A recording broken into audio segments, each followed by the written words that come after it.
Iyon, what's up mga kabakyard?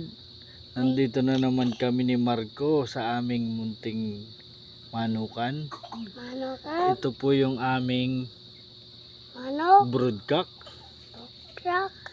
Tapos nandiyan po yung aming mga inahin.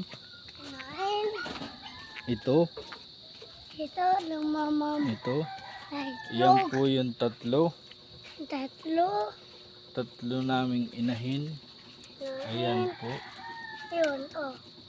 Ayan o. Tapos meron pa po kami ditong bulik.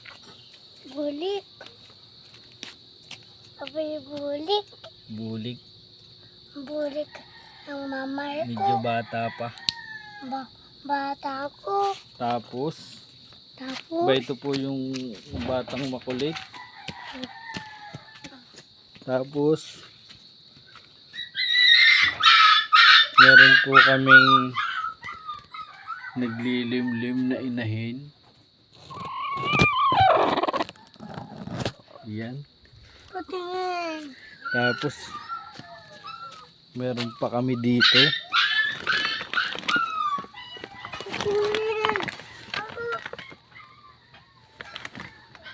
Patingin.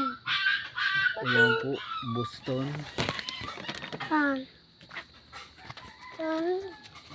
Tapos meron din po kaming itim. Tapos yan po si Marco, tagapakain ni Papa.